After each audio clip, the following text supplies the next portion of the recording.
hosting this event with the RAC. And a special welcome to Dr. Robert P. Jones, who's with us today. I want to tell you guys a little bit about Robbie. He is the founder and CEO of Public Religion Research Institute, which many of you know is a leading organization on the intersection of religion, values, and public life. And there's many impressive things in his bio. I've picked out a few to tell you about. He's written 2 books so far, and has got 1 in the works, and numerous peer-reviewed articles on this intersection of religion and public policy and culture. He's writing now a monthly column for The Atlantic on politics, culture, and religion.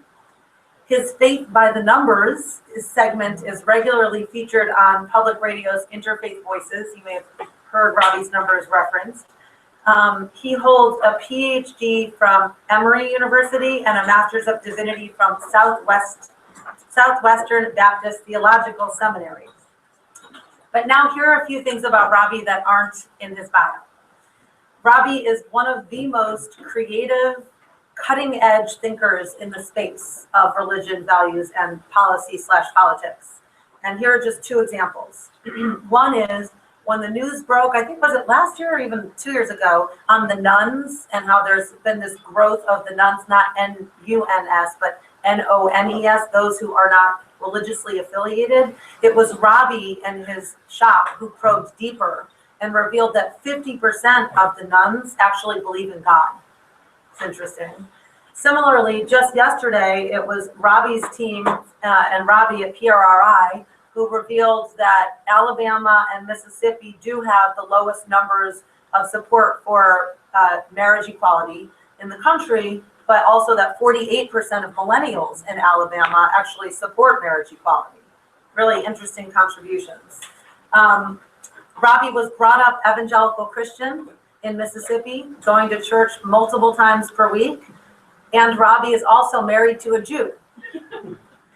His office is actually upstairs in the RAC's building. He occupies the entire 3rd floor, which he's remodeled and made beautiful as he's grown with such success.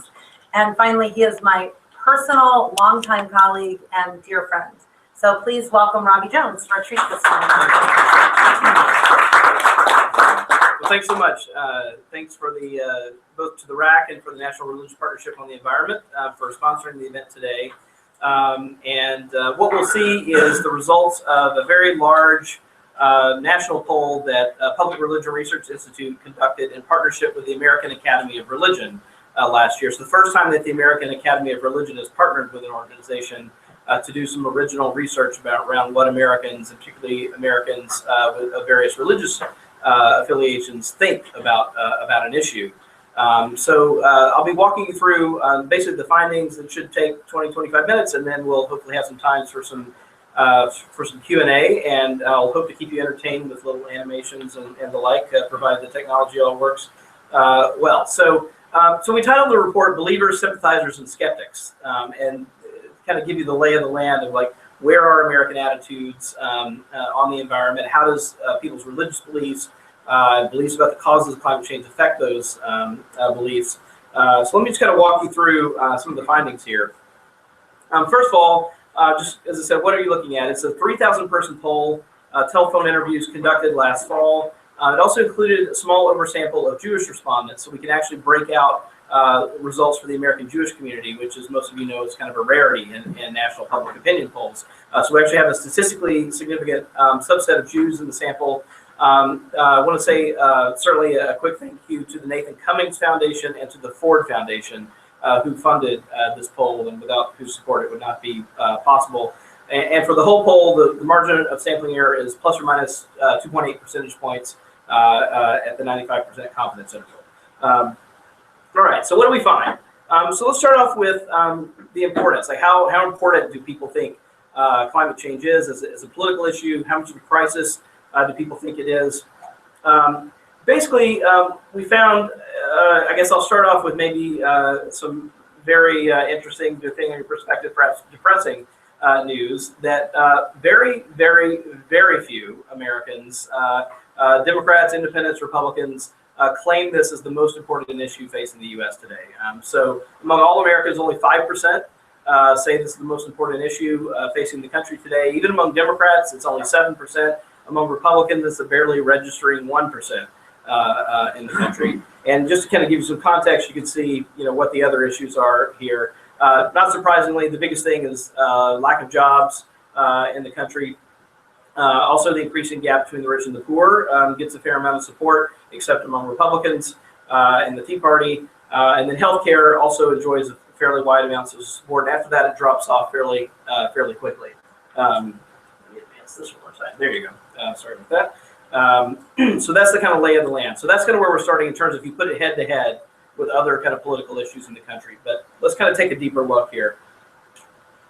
So we also asked people, and I think this is actually one of the most significant findings in the survey, how much do they think the issue of climate change is going to affect them personally, affect people in the U.S., and affect people in poorer or developing countries. So here is the results for affecting you personally. Only about a quarter of Americans say that the issue of climate change is going to impact them, they themselves, a great deal. So only about a quarter there. And you can see maybe another 30% say it will affect them a moderate amount. Now, if we look at, in the U.S., the numbers go up. People generally in the U.S., people think that, okay, I'm not going to be affected that much, but people in the U.S. will be impacted a little more than I will. So about a third of Americans say that climate change will be affect them a great deal. And then finally, look at this. So what about people who are in poorer or developing countries? A majority of Americans say that's where the impact is really going to be. So I think in terms of the American context, one of the biggest challenges for getting people motivated or getting people to engage on an issue like this is that they mostly think it's going to affect someone else and not them. And I think that's a real challenge for the country and for engaging on the issue. The other thing to say is that we will make these slides available, so you don't have to sort of fret too much about writing down every single number. These are all publicly available, so we can make sure we get them around at the end of the presentation. All right, so let's kind of take a look at just asking people straight up, do you think it's a crisis in the country? And we asked about this. About a quarter of people think it's a crisis. Another 36% think that climate change is a major problem in the country. So just barely a majority, and then about 4 in 10 say that it's either a minor problem or not at all a problem for the country. Now, what we did is kind of combine these two issues into what we call the Climate Change Concern Index. So we made a composite measure based on two questions: whether people thought it would harm them personally, and whether or not they thought it was a crisis. And we scored people based on those two things to give us a little bit of a better measure, of a little tighter measure. When we score people this way, about half the country are very concerned or somewhat concerned, about 3 in 10 very concerned, another 1 in 5 somewhat concerned, and about half the country is basically unconcerned about this issue. So that's kind of where we sit if we can combine the concern indexes. Now, one of the other interesting things we found in the survey is that there are actually quite stark divisions by race on this question, and probably in ways that, at least judging from the press and the reactions we got, in somewhat counterintuitive ways than you might expect. What we found is that actually white Americans are much less concerned about climate change than non-white Americans are in the country. So if you look here, African Americans in majority territory, 57% saying it's either they're either very concerned or somewhat concerned. Among Latinos, that number rises to 7 in 10, either very concerned or somewhat concerned, and nearly half are very concerned about the issue. If you look at the numbers compare white and Latino responses here, for example, only 23% of whites say they're very concerned about the issue. That's half the number of Latinos who say they're very concerned about the issue. We can talk, and I'll talk a little bit more later about why we think this is, but this pattern that you see with non-white Americans being more concerned really showed up throughout the poll. Almost every question we asked, we found this kind of pattern: whites being much less concerned, African Americans, Latinos being much more concerned about the issue. There's the other half of the findings there, just so you can see the intensity on the unconcerned side as well. Now, this may not surprise you so much, but just so you can kind of see it, here's the party breaks. So, among all Americans, again, about 3 in 10 very concerned. Democrats, though, 41% very concerned. Republicans, only 14% very concerned. So the other thing to say about this issue is that it is heavily, heavily partisan. You see this kind of running through the whole thing. So race, party affiliation, two very, very powerful forces kind of pushing on attitudes around climate change, either about whether it's a concern or about whether, in fact, it's actually happening, which I'll get to in just a moment here. Right. Yeah, we should have plenty of time for questions at the end. I have questions on it. Yeah, so I can come back also to the slide when we get to the questions thing. Again, so here's the rest of the party affiliation by our climate change concern index by party affiliation. So what does this look like among religious groups here? So here is the very concerned and somewhat concerned lineup of religious groups in the country. Again, you can see the influence of race here, right? So down at the bottom of the chart with least concern are white religious groups, white Catholics, white evangelical Protestants, white mainline Protestants. Down here at the bottom of the chart. Up at the top, you see again Latinos, Hispanic Catholics, the most concerned in the country. They're religiously unaffiliated, interestingly enough, very concerned. Right behind Hispanic Catholics, Jews basically somewhere in the middle of the lineup, still in majority territory, 53%. Somewhat are very concerned, but only 27% very concerned. And then this other category you'll see, I'll explain to you, it says non-Christian religion. That is basically groups that are not Christian, not Jewish, but anything else. So Hindu, Buddhist, Muslim, we don't have enough to break them out separately, but we have them in a composite category. Yeah. Do you have like the somewhat unconcerned and very unconcerned numbers? Yes, sorry. There you go. So there's the other side of that. So like among Jews, only 13%, very unconcerned, but about a third, somewhat unconcerned there. And again, the numbers, if you look at Hispanic Catholics, I mean, they really do stand out as a very, very different group from everyone else. And then down here, white evangelicals and white Catholics kind of anchoring the bottom in terms of being unconcerned about the issue. One other thing that we tackled in the survey is that there had been a lot of talk, particularly among evangelicals, by Rich Cizik, Jonathan Merritt, some others, about a younger, kind of a groundswell of younger evangelicals kind of making this a concern of theirs. We actually find almost no evidence of that in the survey. So here's what it looks like. So here are white evangelical Protestants by age. I mean, another thing, one of the reasons why there's been is that you have to have a fairly large survey in order to break evangelicals down by age. So there hasn't actually been a lot of hard survey data on this issue out there. But because we had 3,000 respondents, we're able to kind of break this down into actually evangelicals into 3 age groups here. Interestingly enough, it's actually the middle age, 40 to 64-year-olds, that show higher concern on this issue, but not by a lot, but certainly by some. But under 40 and 65 and older look not that different on this issue in terms of concern. And here's the rest of it, just so you can see the other side. About a quarter wholly unconcerned, and the biggest difference here is just in the somewhat unconcerned category. Sorry, there you go. That's the way it kind of lines out with age groups. We'll see this repeated actually when we get to actually the substance of what people believe about climate change as well. We don't see many age differences there either.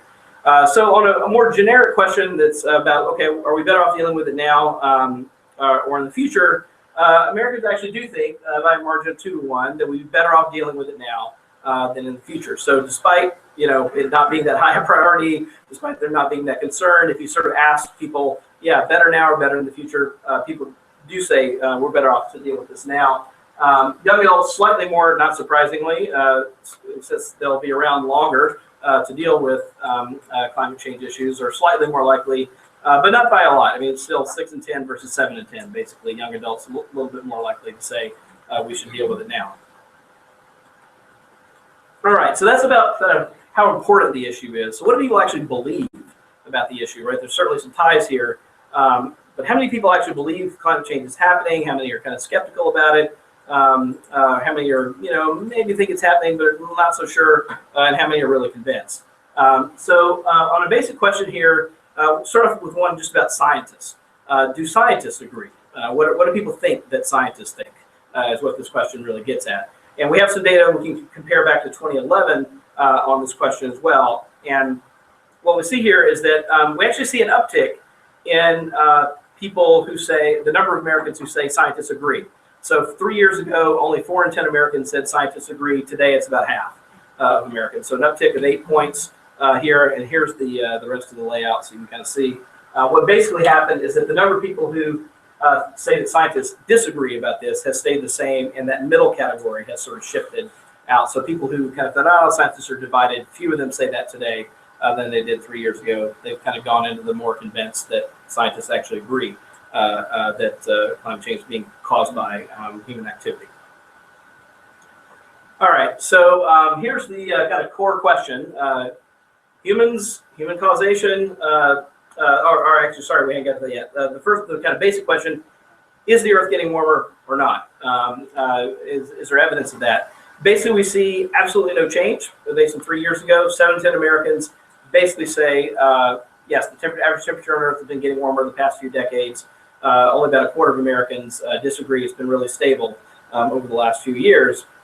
However, when you get to the second question about whether there is human causation involved or not, you start seeing a lot of differences here. So here's how it's sort of the kind of divisions lay out. Among about a little less than half of the country both believe that Earth is getting warmer, and they believe that's primarily because of human activity. So 45% are in what we're categorizing as the believer category. So it's happening, and it's human caused. On the sympathizer side, about a quarter of the country believe the Earth is getting warmer, but either believe it's primarily due to some natural variations, doesn't really have anything to do with human activity, or they're just not sure about why it's happening. They kind of concede that it's happening, but unsure about its cause. And then finally, the number of skeptics in the country who just don't believe that that it's happening. A quarter of the country falls in that last category of just don't believe it's happening. So I'm going to kind of break it down now as to which subgroups are in which category going forward.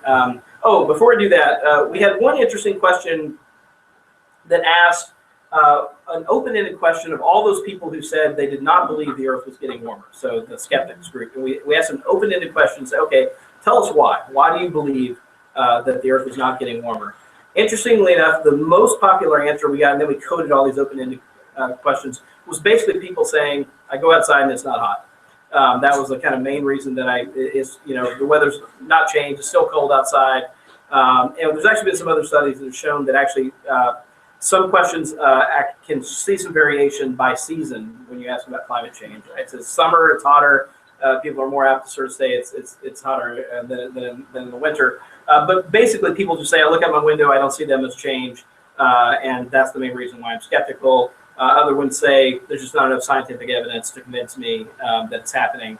But it's interesting that the biggest answer really is kind of anecdotal one, right? That kind of people look around and it doesn't really seem like that's happening. And I think that correlates with that earlier finding we had about very few Americans, only about a quarter, thinking that it's going to impact them in any way, or impact them in a great way personally. All right, so let's take a look at, first of all, here's this pattern by race again, right? So we saw this first about how concerned people were about climate change, and this one is about what people believe about human causation and climate change. Here again, white Americans much less likely than African Americans or Hispanics to be climate change believers. That is, people who both think it's happening and it's human caused. Here's the other side of that. And among all Americans, again, we got this kind of quarter of people in the middle. That is actually fairly consistent. You'll see there's about a quarter of people, among different racial groups in this middle category. And what tends to shift are the polls. But among whites, the number of skeptics goes to 3 in 10, right, who just don't think it's happening at all. And that number is much, much bigger than it is among African Americans or among Latinos. So here it is by party. Really stark differences by party affiliation, right? So the number of Americans, again, about half overall, who believe climate change is happening and it's human caused. That number rises to almost 2/3 among Democrats. It's about the national population among independents, but it drops to 22% among Republicans and about the same among those who identify with the Tea Party. So, this is a 40-point partisan spread on this issue. I mean, it's just really, really stark. And this tells you some of kind of why this debate has become so contentious, because we just have this huge, huge partisan divide in the country that's reinforced by racial divisions, as well as we'll see in a minute, some religious things as well. The one number I'll point out here is that fully, look at the Tea Party skeptic number, fully a majority, 53%. Of those who identify with the Tea Party are climate change skeptics who just don't think it's happening at all. So pretty dug in. Nearly half of Republicans, 46%, but a full majority of the Tea Party are in that category.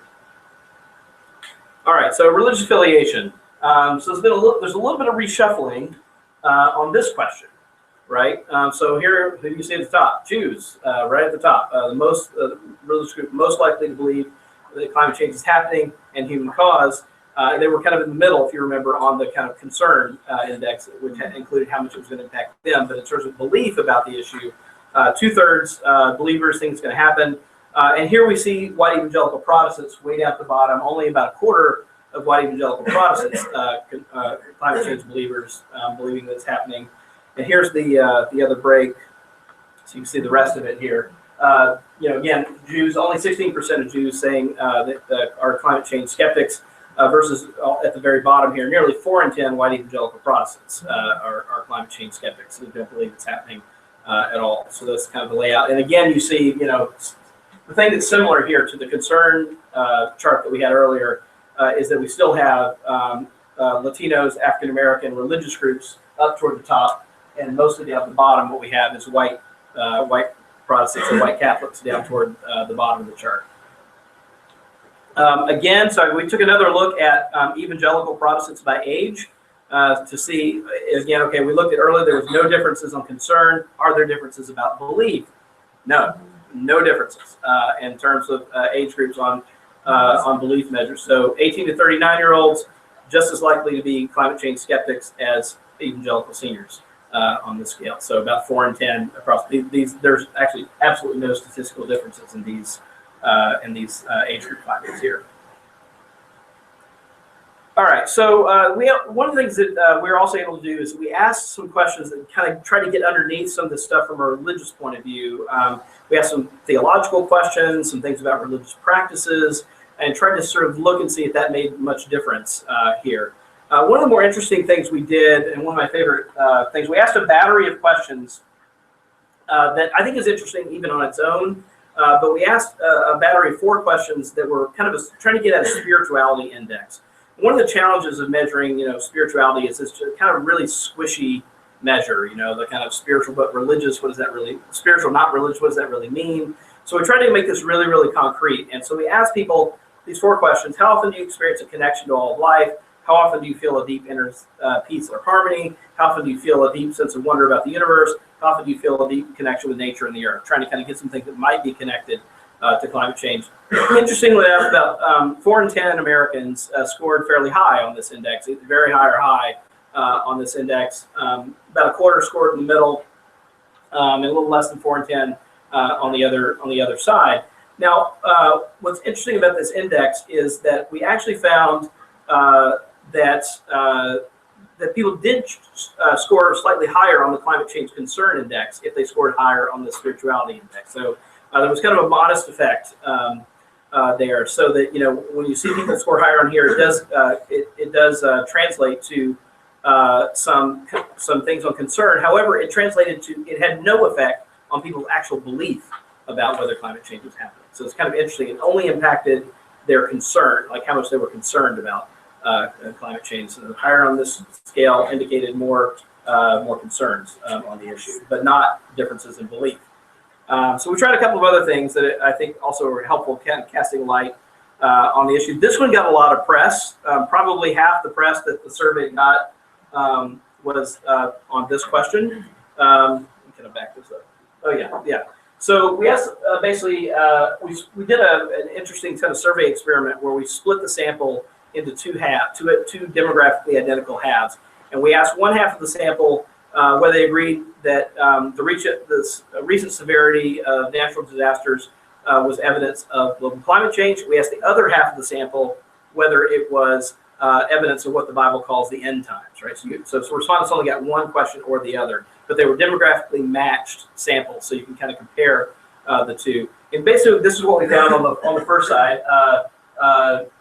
That pretty high support that the recent Katrina, hurricanes, floods. These are examples of global climate change. And the main group that sort of dropped off over here were white evangelical Protestants who dropped below majority support, but the other groups were pretty solid majority territory, kind of making that link between severe natural disasters and climate change. And then so the other half of the sample, we asked this evidence of what the Bible calls the end times, and it's really interesting to see these two things next to each other, right? So among all Americans, people are less likely to believe this, but about half of Americans say that this is a sign of the end times. Obviously, the religiously unaffiliated, much less likely to say this, but look at white evangelical Protestants over there on the right. 77% of white evangelical Protestants attribute this to the end times, and they're much more likely to attribute this to the end times than they are to global climate change, and that's the key. The really interesting group to compare here are African American Protestants, right? If you look at them, they are as likely to attribute it to the biblical end times as they are to global climate change. And that's pretty interesting. And what we found when we looked underneath this a little bit is that this theological belief had no impact on African American views. And you can sort of see why here, right? Because they sort of think both at the same time. However, believing that natural disasters were a sign of the end times did impact white American views. So if you have this belief, you're less likely to be concerned. You're less likely to be a climate change believer if you hold this belief and you're white. So that's the way this kind of rolls out. It's pretty interesting finding this, that it's not, in the general population, it doesn't correlate, but among white Americans, mostly because of this white evangelical Protestant number here is the real reason why this makes a difference. So among white evangelical Protestants, this belief is actually doing some work in terms of their beliefs about the urgency of climate change and about whether it's happening. The other theological kind of component that we tried to get at was beliefs about kind of providence and stewardship, these kind of ideas about. So one of the things we had heard in the media and some other kind of looking at some materials that are kind of out there in op-eds and other things, there was this kind of assertion that one of the reasons why maybe we should be less concerned about climate change is that is because of God's providence. That God, has some resonance in evangelical circles, that God would not allow humans to destroy the earth, right? So kind of a limit on human agency idea. Not that many Americans buy that argument. Majority disagree with it. About 4 in 10 agree with this statement.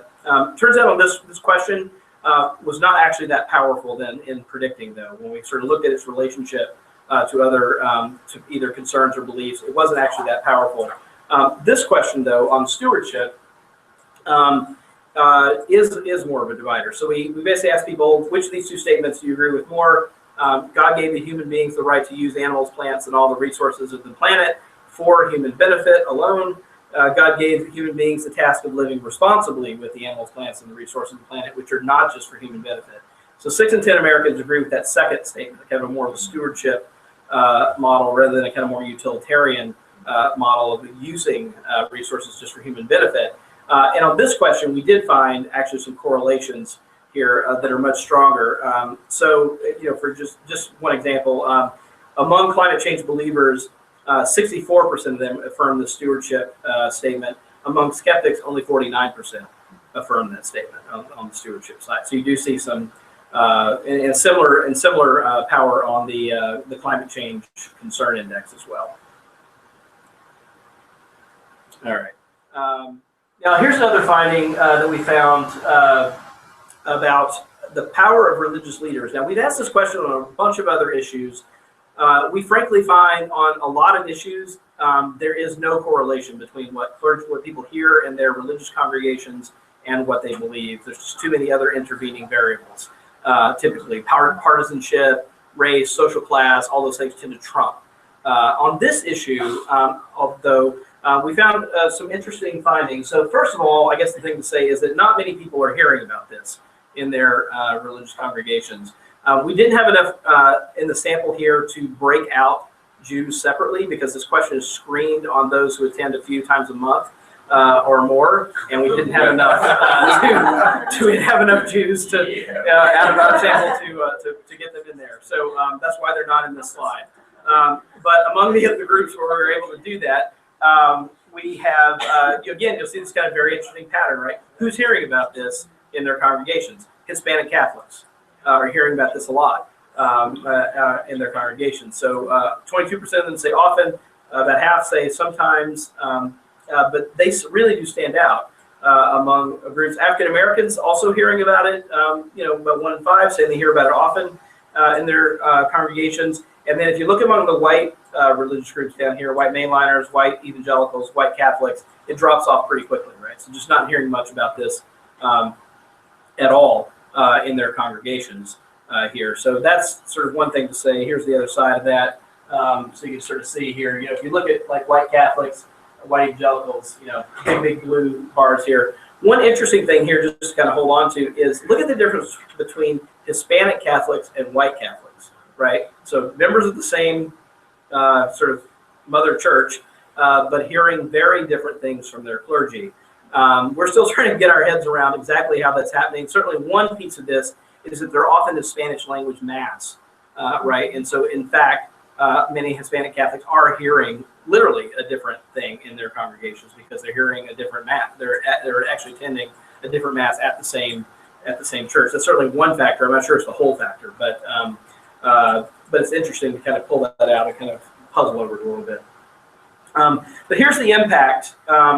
Here you can sort of see. So if we start off with those who say their clergy member, among those who say their clergy member discusses climate change rarely or never, if we look at our kind of 2 key measures, about 36% of them are climate change believers. About 39% of them say they're somewhat or very concerned about climate change. But if we look at those who are hearing about something fairly regularly in their congregations, you can see a real jump in these numbers. And I'll say again, this is, we don't always see this, so it's kind of significant that we're seeing that in fact you actually do see a difference between those who hear something in their congregations, and particularly on concern, right? So it actually impacts belief to some extent by about 13 points, but it impacts concerns about climate change by more than 20 points, right? So it's a pretty interesting finding and an important one, I think, about the impact of clergy on their congregates on this issue. All right, and then I'm going to round it out with some kind of policy stuff, and then we'll take some questions here. But the last part of the survey, we tried to kind of get at, okay, what do people think? Okay, so that's what people believe. That's how concerned they are. What should we do, right? And what kinds of solutions are there, and do people find compelling? And one kind of general question we asked was, do you think we have to make major sacrifices, or is basically technology going to come to our rescue here? And one of the things we see is that most Americans believe you can't just solve this through technology. Most Americans think, 2/3 of Americans say, no, we actually are going to have to make some major sacrifices. You can see there are some real partisan differences with Republicans. For example, and interestingly, even more than the Tea Party, Republicans in general thinking that more likely to think technology is going to kind of be the solution than not. Actually, a little bit less than half of Republicans say that they'll have to make major sacrifices. And I think this reflects actually a very interesting way this difference between the sort of Republican business establishment and the Tea Party, right? You can kind of see that showing up here. The sort of mentality of the Tea Party, it really does fit more. No, we're going to make some hard choices, some hard sacrifices. We're going to shake things up. And then you've got this kind of Republican establishment tied up with business and tech that I think is a little less convinced of that. So that's kind of what we're seeing showing up here. This question also, I think, divides Americans. And again, you see the partisan divides. Is the primary solution to climate change going to come from private businesses in the free market or from government policies, right? Americans overall, 4 in 10 think that it's going to come from private business in the free market, and about the same numbers think it's going to come from government policies. But then, what we end up seeing is this basic partisan divide on this question. Democrats much more likely to say it's going to come from government policies, and it basically, if you look at it, it's basically a mirror image, right? Democrats or Republicans are just opposite on this question. So Republicans think it's going to come more from private business. less from the free market. The Tea Party stands out here, looking to private business, interestingly enough, and less on government policies. Maybe not surprising given the sort of anti-big government kind of component of the Tea Party. Here is a question about government, specifically about government support for the Tea Party. And here, when it's just about the government, you'll see the partisan divides actually show up even bigger. They're 2-to-1, right? Support for government action. Should the government do more to address climate change? 7 in 10 Americans say yes, but the partisan divides are 44 points on this question. So 9 in 10 Democrats, almost all say yes to this. And only 44% of Republicans and only 39% of the Tea Party agree about the government's role in addressing the issue. And then finally, just some energy policies here at the end, just kind of give you the lay of the land. So basically, there's pretty high support for a number of kind of regulatory policies. So placing stricter limits on carbon dioxide that vehicles produce, increasing federal funding for renewable energy, a 2/3 support for both of those policies.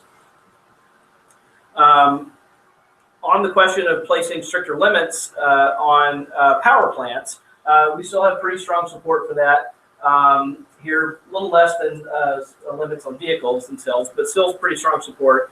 Actually, in Keystone, which has been in the news lately, majority support for building Keystone, the Keystone pipeline, actually as well. And then finally, the last two, a little bit more divisions here on requiring companies to pay a tax, fossil fuel tax, even if it increases electricity costs, and majority opposition actually to the increased use of fracking in the country, another kind of issue that's been up. So I will stop there, and we can take some questions. Yay, thank you. Okay, when you ask your question, if you could just start by identifying yourself and what organization you're with, that would be helpful. Please. I'm Lonnie Ellis with the Catholic Climate Covenant, and I've seen this data around like 60 or even 70% of people want to put some government action on limiting carbon from power plants, etc. And yet, a lot of data is also saying maybe it's somewhere around 50% of people don't believe. So there's a lot of people who are saying, I do not really believe in climate change, and yet they want to do. Like, do you have any insight to that? I have my own theories, but.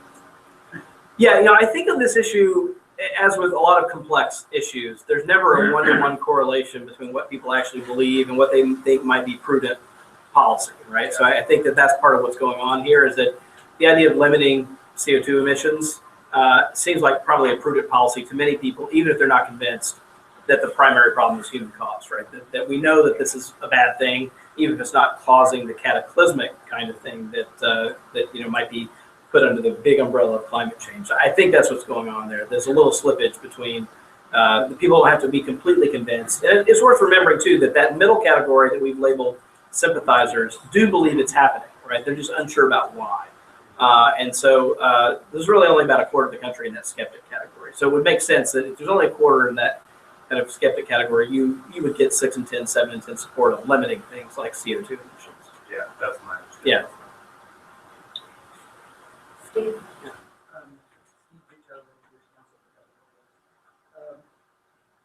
Two questions. One is the political person right forward. There are a lot of Republicans who, starting with President Bush, before he left office, they said climate change is caused by humans. So one question is the differences among evangelical whites, is it also an R&D issue as well? Not researching what Republican as well as a and that could be the core of it, or vice versa. I mean, I'm not sure. But what about a campaign? It may be counterintuitive to some people, right? But both with a lot of Republican, even conservative Republican validators, speaking out on YouTube, TV, and the internet, a major campaign of ours, highly structured. And the second thing, which is really going to be counterintuitive to some of the people who are perhaps is a campaign about, which I don't know how to conceptualize it, about the end of times. And that this really could be, there's a deep concern, because if people believe it, and it may well be true, I'm not wise enough to know that answer, I just don't believe it. Why not run campaigns where the skeptics are, to actually create questions in their own minds? Okay, Yeah. so Rob, if you could paraphrase those questions for the Yeah. viewers online. So I understand the core of the question to be about if you take a group like white evangelical Protestants, how much of where they are, and that is less concerned and less likely to believe that climate change is happening, how much of a factor is partisanship versus theology, right? And that's basics. Yeah.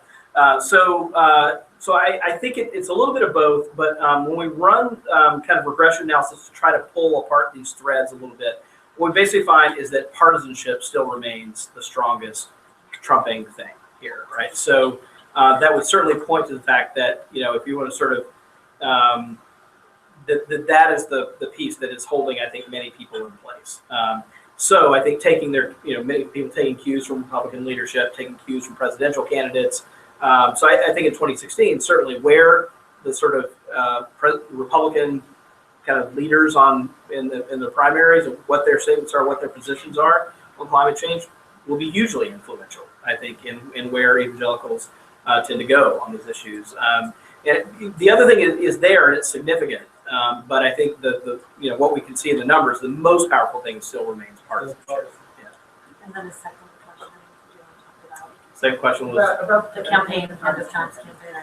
yeah. Well, I mean, it's interesting. The End of Times thing, is there again. It's playing kind of second fiddle to the partisanship piece, but it's there, and you can certainly see the correlation there. And what I it would certainly have to be, any sort of movement there, I think would certainly have to be taken up by evangelical leaders themselves, right? It's a theological question, and people would have to take it up in that context, I think.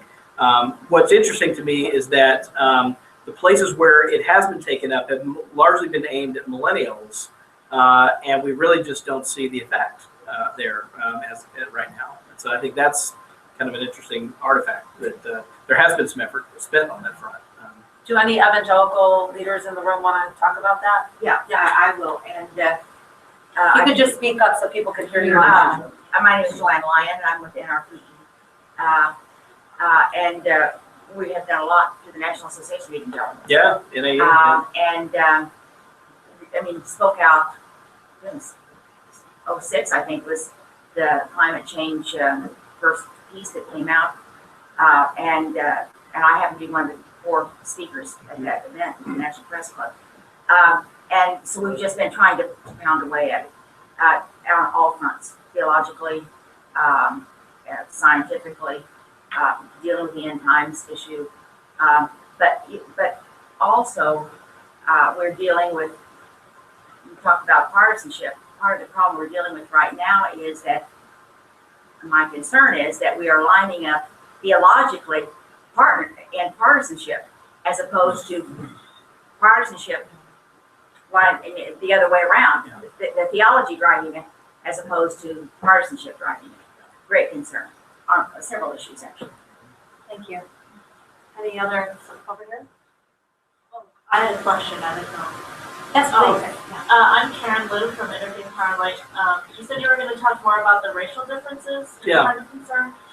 My theory is that instead of racial differences, it's actually a geographic difference. And if you look at people in cities and suburbs versus people in rural areas, that explains the racial difference. Is that?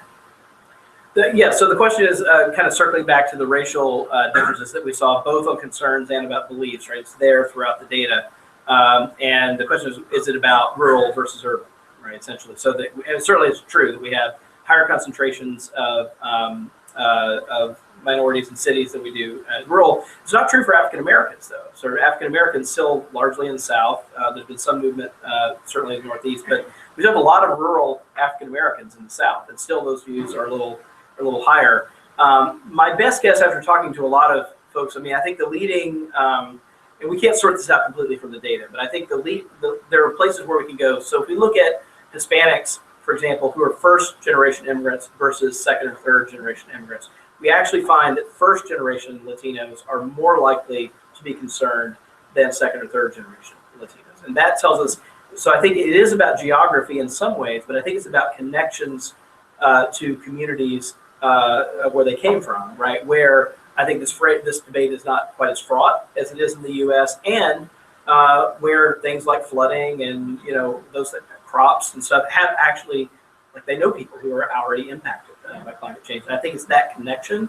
And then among African Americans, I think also there has been the other sort of, I think, leading, maybe best explanation is things like the high incidence of asthma among African American populations, right? And that's often because they sort of live near industrial areas that are polluting, the neighborhood that they have lived in. And I think those kinds of things also make them more sensitive to these issues because they're not quite as insulated.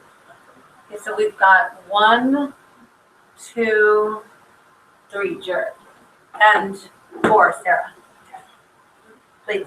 I'm just wondering, I'm just wondering, why would the party divisions, is it also economic? Yeah, what we found is that basically the economic, kind of socioeconomic, so education and income both sort of work together on these issues. They impact the concern piece of this a little more than they do the belief piece.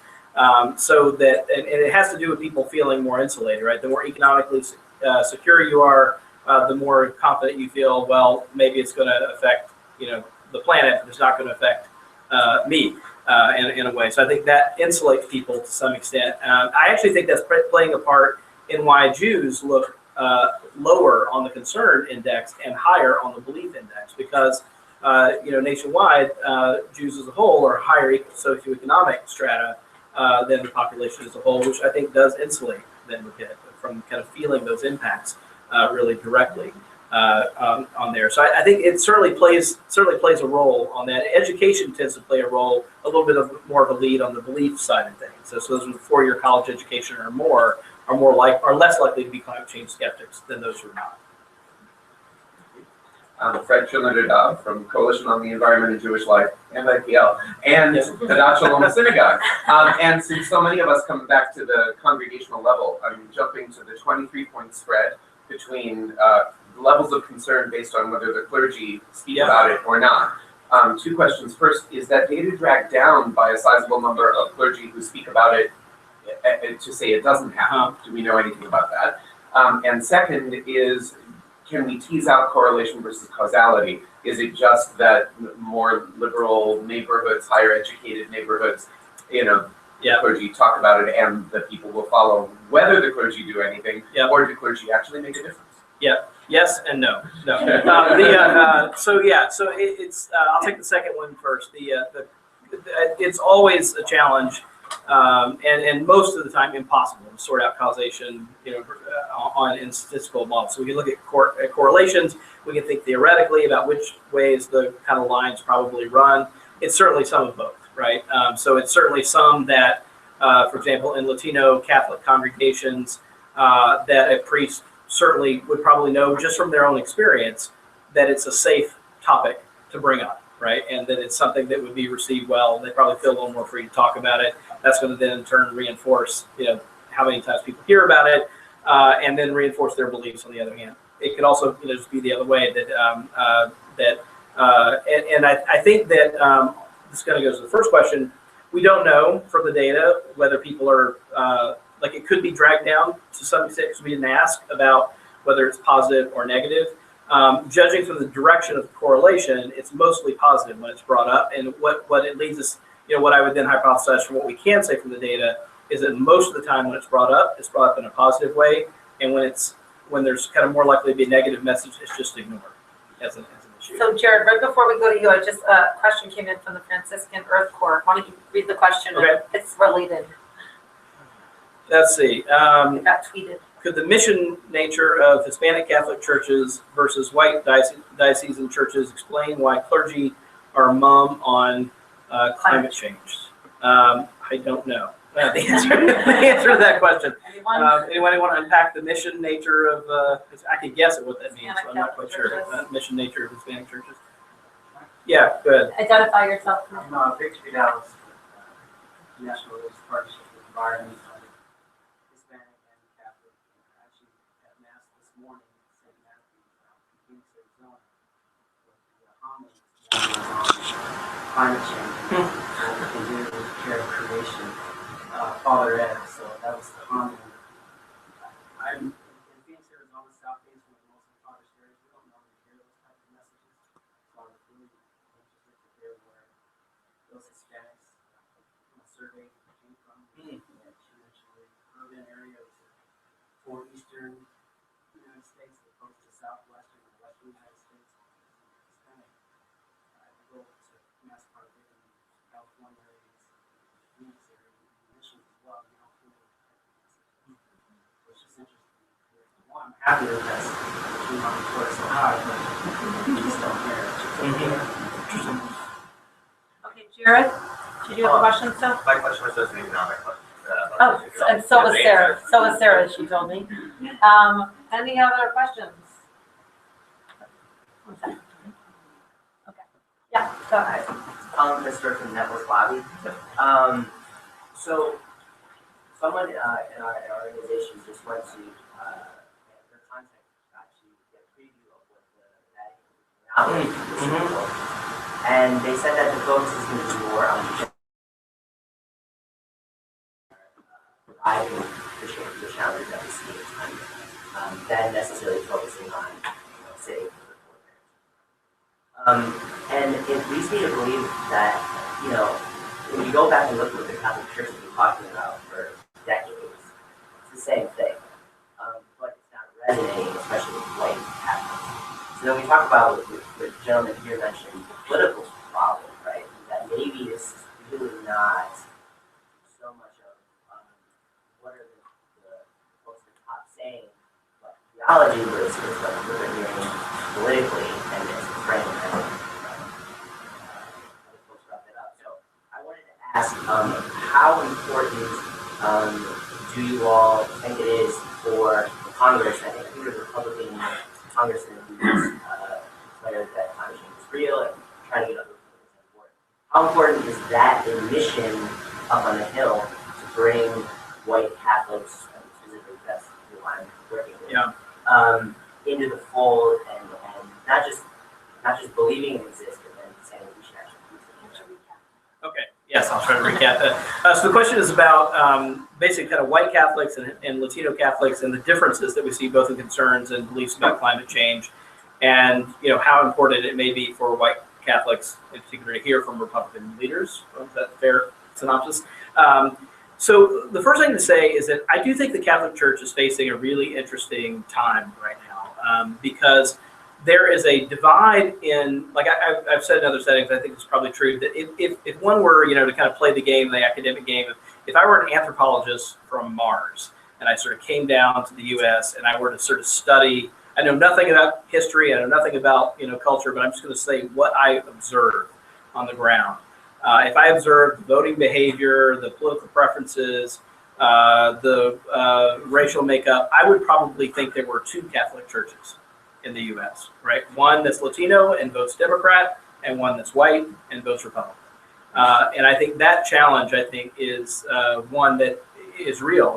We see these big divides, in partisanship. And when you've got something that's as strong as partisanship and race tied together, it's a pretty potent combination to try to hold those things together. So I think sort of the unity question on the Catholic Church and sort of how to bridge some of these divides is like really, really thorny and important for the future of the Catholic Church in the country. And climate is certainly one place where I think some of that work could be done. You're probably not going to do that on abortion or but on climate, it's probably a place where it might happen. But there's certainly some work to be done. Partisanship clearly playing a role here among white Catholics.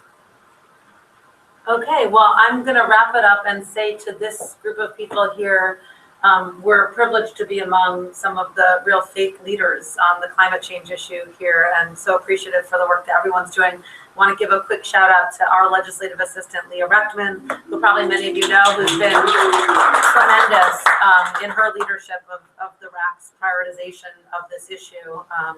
and we will continue on with you all going forward. So thank you for being here. Thank you to Robbie, and have a good day. Thank you.